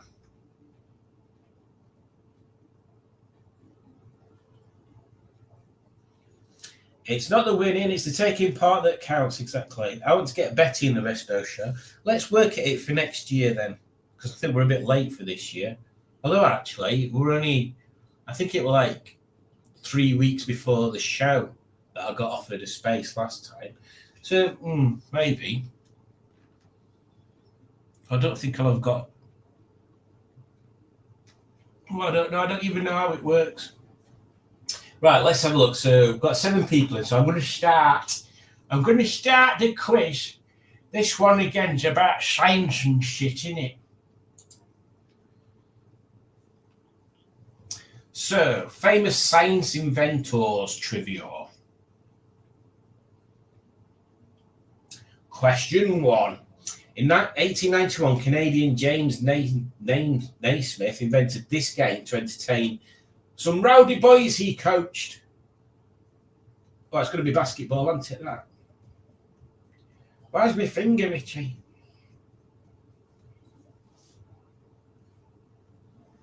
I'm hungry.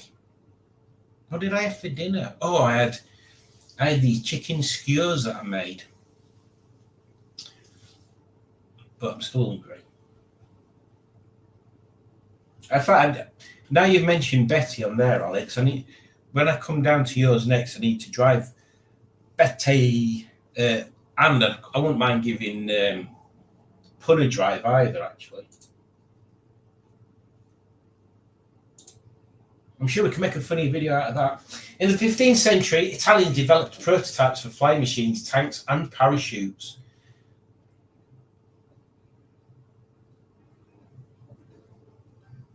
I don't know what the question is. That's a statement. I'm sure it's Leonardo da Vinci they're trying to say. Yeah. You see, he did all sorts of daft drawings, didn't he? Ta-da! Hacky smart. Moving on to question 3. True or false? Leo Fender, inventor of the Stratocaster electric guitar, could not play the guitar. Lies! That is a lie!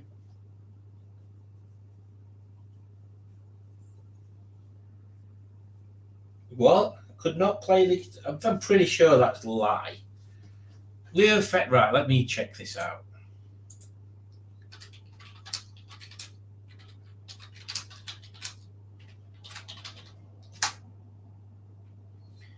He didn't play guitar, but did play saxophone and dabbed in piano. Leo wasn't a guitarist, and legend says he didn't know how to tune a guitar either. This obviously didn't deter him from creating the most popular electric guitars in the world. Well, what an absolute fraud. But I can tell you some other trivia. So, Leo Fender designed this particular shape after trying a Gibson Les Paul guitar. Which, if you're not familiar, the Gibson Les Paul, the top of it comes round like that, and there's a bit of a cut there, and then this is more rounded, and a bit of a cut there, and then this is round up here. I'll show you actually, like this. This is a Les Paul shaped guitar. So you see you've got your cutaway here and the top bit here where your strap goes. So you see it's more round. It's more like an acoustic guitar, but with a cutaway for you to be able to reach these high up frets. Ugh. And then Leo Fender came along and thought, I can make one of them more comfortable. So here, this is not a real one, by the way. This is an 80s Japanese copy. I think it's Japanese. Yeah. So yeah, he designed it differently. So you've got a top cut out, so the strap can be mounted further away, so it balances better. You've got the bottom and the top, so you can fit your thumb in here and everything. This bit's a slightly different shape. But the other main things that he did as well was, I don't know whether you can see with the light there, this bit here, it's got a profile on it. I'm trying to get it a reflection. Oh, there you go. So So you can see that profile there. So it's like a cutaway. So it just sits nicely against your body. Yeah, they were the main things. So yeah, that's where that came from.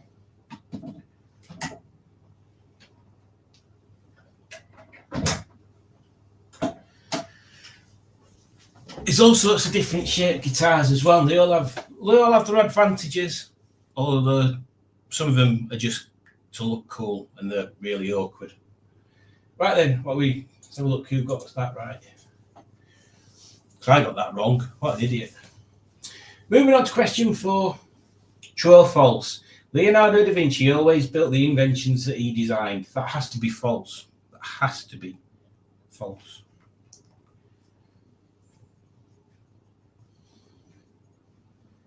And it is indeed false.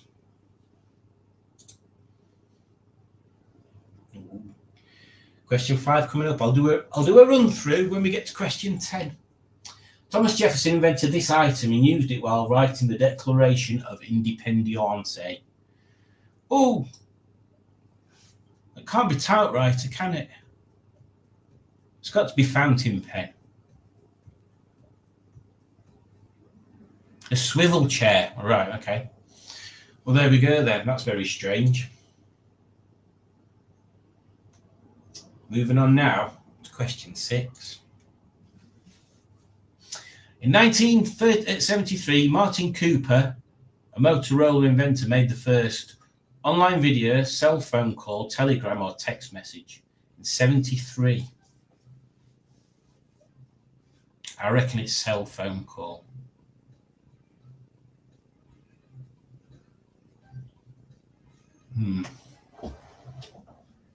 Cell phone call it is. Oh, look at that, 5001. How many questions have we had? 6. Moving on now to question 7. The inventor of the Game Boy, Gunpei Yokoi, started working for Nintendo in this position: cafeteria, janitor, manager, or receptionist. Janitor. Okay. Everybody answered that very quick and got it right. I didn't know that. We are now moving on to question 8, which is in your face right now. This inventor forever changed the way humans share information by inventing the printing press. Who was it?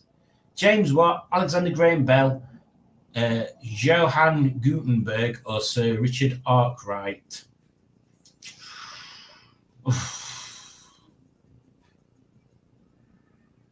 Johann Gutenberg.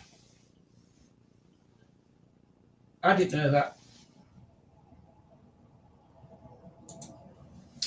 Question number 9. This British computer scientist stroke engineer is known as the inventor of the World Wide Web. Is it Charles Babbage, Tim Berners-Lee, Alan Turing, or Bill Gates? Alan Turing is jumping out at me. I was incorrect.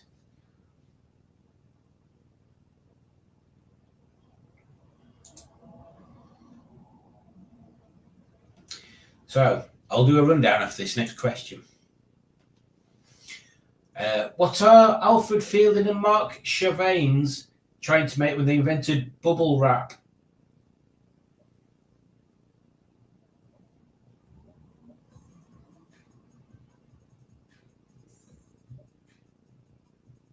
Got to be egg cartons. Oh, 3D plastic wallpaper. Why would you try and do that? So, halfway through, we have Haggis Man is first, Smells of Cheese is second, Mr. Lloyd Sir is third, Peppery Sack is fourth, and IP Freely is fifth. We are now moving on to the second half of the quiz. But if I remember afterwards, there's something else I need to share with you, because today is the National Day of Bubble Wrap. After inventing the phonograph, not pornograph, what were the first words Edison recorded himself saying? Can you hear me now? Twinkle, twinkle. That went fast, didn't it?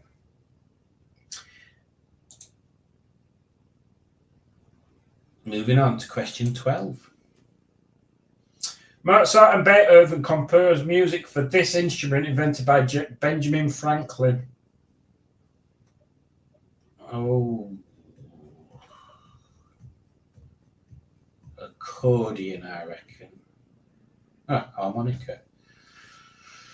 Well, how very strange. There's some mind nuggets coming through today, aren't they? We are now moving on to question 13. Ceylon invented this common item that is found nearly in every home and business. It's the paper. It's got to be paper. Surely it has to be paper. Yay, paper!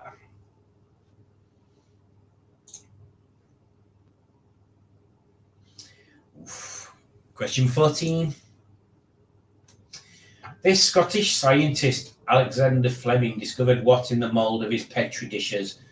Penicillin, penicillin, penicillin, penicillin.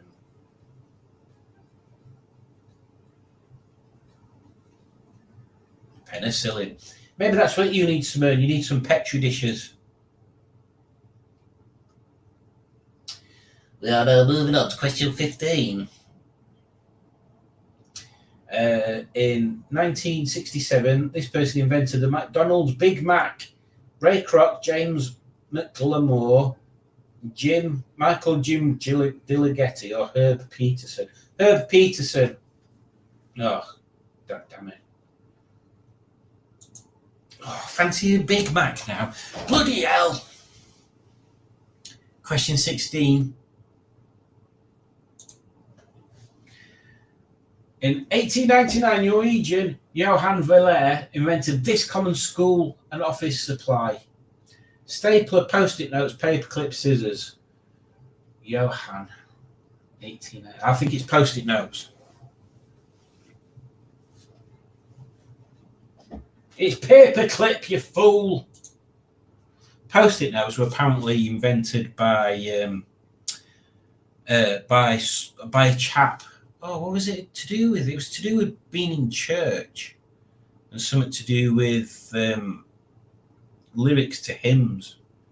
And he invented paper with a little bit of glue on the back so he could stick the words on stuff and they won't fall off his whatever he were holding with words on. Question 17. This inventor is considered the father of computers. That's got to be Charles Babbage.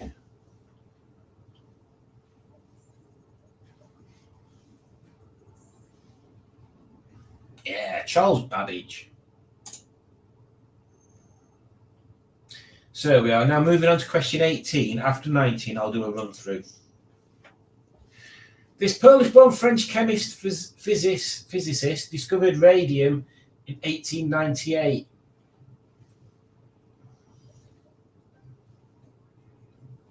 I know it. Yay, Marie Curie.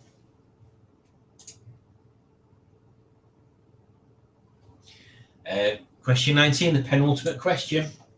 Oh, bloody hell. While trying to make instant carbonated soda, William A. Mitchell invented this candy instead. Gummy bears, Pop Rocks, Sour Patch Kids, or Joe Breakers.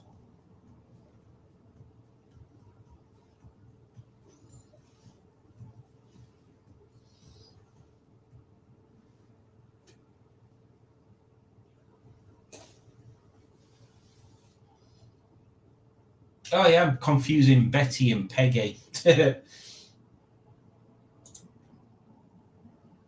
Right then, so we've got Haggis Man first, Smells of Cheese second, Mr. Lloyd sir third, Peppery Sack fourth, and I Pretty Feel it fifth. So Haggis Man's won. There's no way that this person can catch.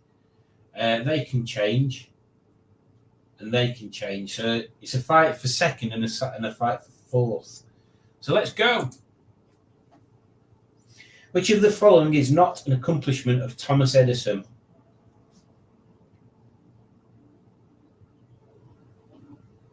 I don't think he was the first to discover electricity. There we go. So let's have a look what that means. Oh, excuse me for the leaderboard. In third place, we have Mr. Lloyd, sir. Well done. In second place, we have Smells the Cheese. And in first place, we have Haggis Man. Well done, Haggis Man. So, yes, let me show you what I was going to show you. If I've not closed it down. Yeah, leave that one. Leave that one. Leave that one. Here we go. Right then. Share the screen. Share the screen. Look, it's National Bubble Wrap Day. National Bubble Wrap Appreciation Day brightens up the end of January each year, specifically on the last Monday of the month. It's a day that celebrates the joy of popping bubble wrap, a simple activity that brings immense pleasure and stress relief to many. This day also honours bubble wrap's crucial role in protecting fragile items during shipping, highlighting its versatility and importance beyond just a packing material. The history of bubble wrap is quite fascinating. Invented in 1957 by engineers Alfred Fielding and Mark Chavannes, bubble wrap initially failed as a textured wallpaper. And then it wasn't until 1961 that IBM started using it to protect the computers. The idea of Bubble Wrap Appreciation Day itself came about in 2001 thanks to a radio station in Bloomington, Indiana. We celebrated the material following a fun, engaging broadcast that involved popping bubble wrap on air. Oh, those crazy Americans. So, there we go. National Bubble Wrap Day. What other days is it today? National Chocolate Cake Day. Indulge in this delectable cocoa-based dessert. Make the original Paragiri recipe or put a modern twist on it. National Geographic Day. Thomas Crapper Day. Oh, here's one for Tommy. Thomas Crapper Day is dedicated to the legendary plumber whose name is now synonymous with what's arguably one of the most essential inventions in human history, the toilet. You might also affectionately call it the loo, porcelain throne, potty, or the can. Whatever you call your toilet, Thomas Crapper Day honours the legacy of the English businessman and plumber who brought the modern flush toilet into our homes. Without his inventions, we might still be headed outdoors to the outhouse every time nature calls. There you go. I think that's quite a suitable thing to be ending on there, isn't it? Let's have a look what we've got in the comments. Yeah, Betty's off. For some reason, I thought Peggy when you said Betty. What guitar does Keith Richards play? No idea. I can't remember. Everything is designed to resemble butts and boobs in nature as well, because everything has a butt and most things have boobs. It's not bubble wrap, it's a tension sheet. Running bubble wrap over with a trolley is the best. It is. Bubble wrap is brilliant fun, but we all know what to get Simone for her birthday this year. I dare you to celebrate by having sex on bubble wrap.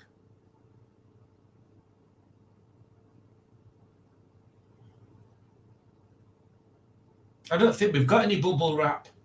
And who would I have sex with anyway? It's a solo activity lately. Wank. Don't burst me bubbling. Peggy would love to see you, Simon. Yes, well, I'd love to see Peggy and give her a big warm hug. So hopefully I'll be down.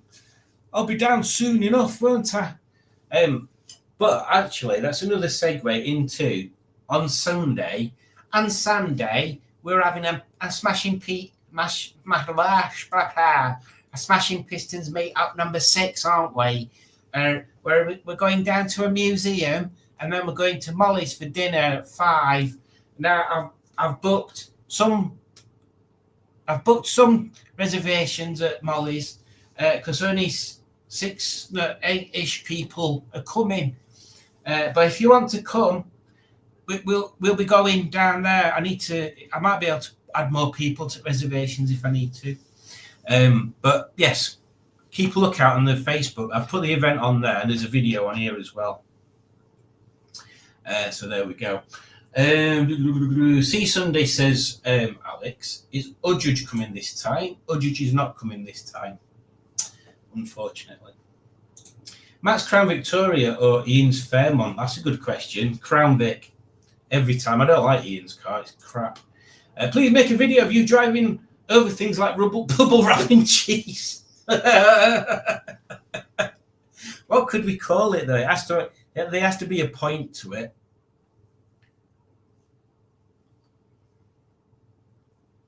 What would you just do, like car versus and then whatever it is, like cheese or whatever? I really want to bring TC up, but I can't unless he's on a trailer. But see, the thing is, Simone, the way I see it is, as soon as you've got a solution to this, being able to weld it, having somewhere to weld them, you can fire on with it so fast. It's just getting that solution. Oh, bubble wrap videos, good idea. Make sure nobody's on the bubble wrap first. Oh yeah, exactly. Will it pop or will it flop? Pop or plop? What about that? Pop or plop? Dick here, looking in at the last minute. Hope it's all gone well. Nice to see Tony is back. Well, thank you for popping in last minute. Let's have one more advert before we say as proper goodbyes. Let's have a look which one we've got. I did move some around earlier. Here we go. Harris, every day, 10-piece brush set, every day, every day. Every day.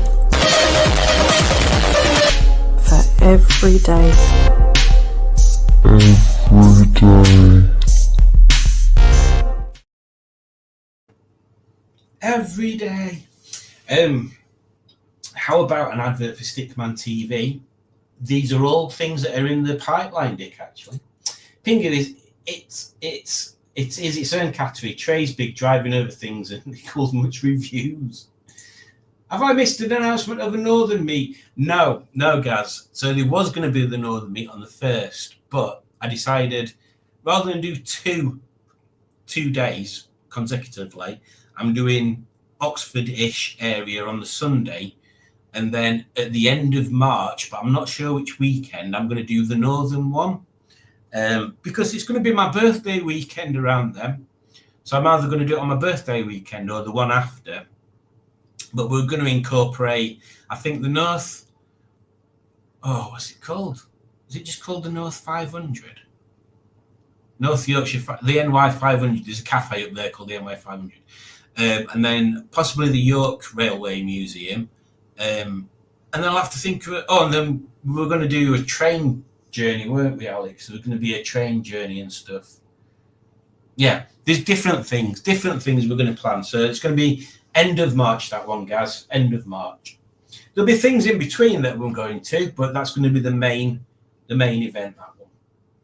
I love Stickman TV, says Alex.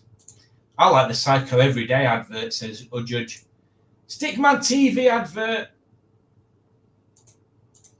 Burger TV. Burger TV sounds like something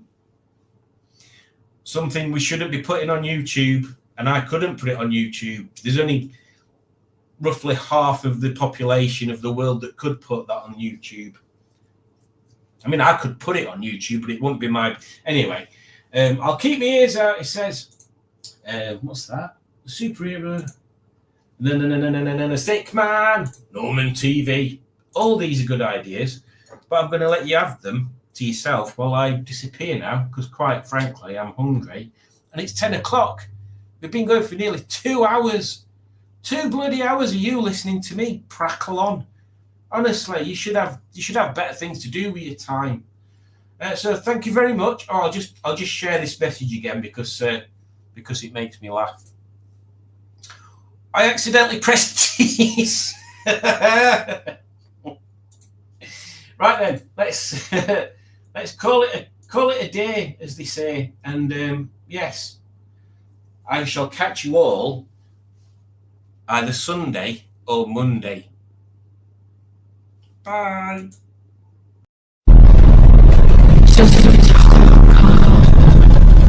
Kirby. Got feelings. My broken fist. Maybe it's because I called it a horrible car. Yeah, it's just been a complete dick.